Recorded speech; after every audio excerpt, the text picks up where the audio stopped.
लगभग हर मुद्दे पे कविता लिख लेता हूँ, चाहे किसान, मजदूर, हर किसी पे।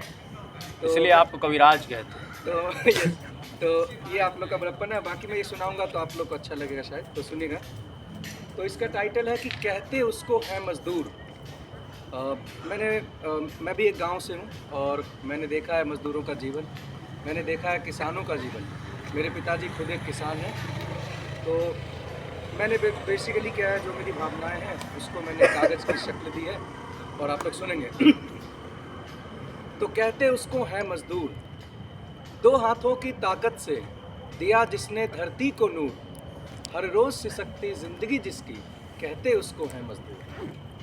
गैरों की आसमानी इमारतें बनाता, खेत खलिहान में काम पर जाता, रखता जो जुबां पर हरदम जी हुजूर, कहते उसको है मजदूर। कभी बाग में माली बनकर, कारखाने में स्याह काली बनकर, करता लगातार जो मेहनत भरपूर, कहते उसको है मजदूर।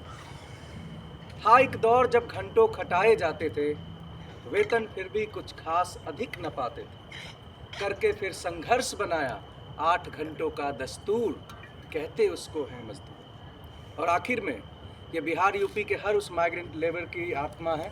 उसको सुनिएगा पंक्तियों में कि अपने इलाके में जब काम न पाता है, मन मसोस कर फिर पलायन को जाता है, तड़प कर रहता बीबी बच्चों से जो दूर, कहते उसको है मजदूर, कहते उसको है मजदूर।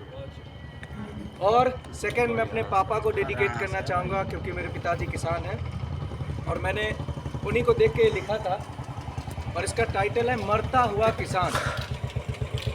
तो मैंने लिखी थी पंक्तियाँ कि क्या हुआ वसुंधरा के रक्षक को, क्यों बैठा वो खेत की मेर पर निराश है, महंगाई ने कमर तोड़ी अब लगती नहीं भूख प्यास। वाह। क्या हुआ वसुधा के अन्नदाता को, क्यों उसे आज फिर बारिश के बरसने की ही आस, जो करता चावल गेहूं मक्का और प्याज का आगाज है, क्यों आज न सुनी जा रही उसी की आवाज़। बेशक सॉइल हेल्थ कार्ड हो, फसल बीमा हो या केसीसी जैसी योजनाएं दिलसाज हैं, फिर भी क्यों ये धरती के प्रहरी करते आत्महत्या के रुख का काज। मैं पूछता हूँ सत्ता पर आसीन उन हुक्मरानों से, क्यों लाचार बेबस बेगार सा बैठा है ये धरती पुत्र, क्या दुश्मनी है तुम्हारी किसानों से, क्या दुश्मनी है तुम्हारी किसानों से। और आखिर में मत भूलो कि डिजिटल इंडिया का ख्वाब ख्याली पुलाव बन जाएगा, अगर होंगे ना किसान तो थाली भोजन से कौन सजाएगा, थाली भोजन से कौन सजाएगा। वाह। और कुछ पंक्तियां और देखिएगा कि तू जा चुकी है, अब चेंज करते हैं, रस चेंज करते हैं। तू जा चुकी है मुझे पता है, पर तेरी याद में ये दिल आज भी लापता है। और आगे सुनिएगा कि लिखा था कि आप सभी ने सुना होगा कि हमारे जो आई थिंक CSSS में जो गर्ल्स के साथ हुआ था, अभद्र व्यवहार कह सकते हैं, कि कुछ लोगों ने करने की कोशिश की थी, तो उनमें मैंने अपने वॉइस को रेज करते हुए लिखा था कि JNU में नहीं चलेगा। और सुनिएगा कि ना जाने कितनी दीवारों को तोड़कर, विपरीत बहती धाराओं को मोड़कर, आती हैं लड़कियां भी माँ की ममता का आंचल छोड़कर। क्या मिलता है तुम्हें दुष्टों, क्या मिलता है तुम्हें दुष्टों, उनकी बढ़ते मनोबल को तोड़कर। सनद रहे ये JNU है तुम्हारे बाप का घर नहीं, सनद रहे ये JNU है तुम्हारे बाप का घर नहीं। अब और JNU नहीं सहेगा, JNU में नहीं चलेगा, JNU में नहीं चलेगा। और लास्ट की कुछ 2-3 पंक्तियां और हैं।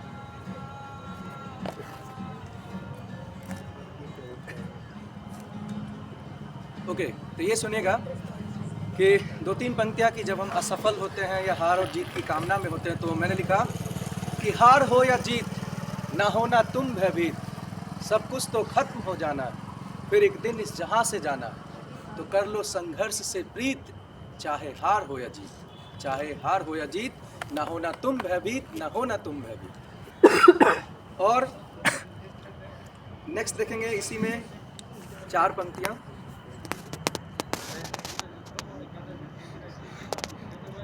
कि जब जुल्फों की घटा हटी, तो उस नूर से आंखें चार हुई। जब तक मैं सोचता समझता और देखता, तब तक वो संगदिल सनम किसी आसमां की परी सी फरार हुई। वाह। अल्दो ये थोड़ा सा नेगेटिवली लिखा गया था, लेकिन फिर मैंने जब मैं फेमिनिज़म पढ़ा, तब मुझे लगा कि नहीं, मतलब मुझे जो है इसमें रिफॉर्म करना चाहिए। फिर मैंने इसको रिफॉर्म किया और मेरा पर्सपेक्टिव क्या है, अब बेसिकली चेंज हो चुका है काफ़ी चीज़ों पे, काफ़ी मुद्दों पे। तो एक आखिर सुना के और मैं आप लोगों से लूँगा विदा।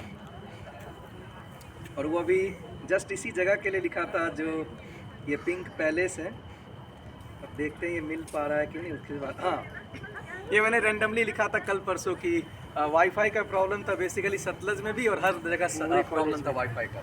तो मैंने लिखा था लॉट आ वाईफाई। अब इसमें आप हंस भी सकते हैं या शायद थोड़ा वो देख सकते हैं कि मैंने लिखा है, पता है हमें क्यों नहीं है तू इधर, पिंक पैलेस पर रहता है चाहे बैठूं जिधर।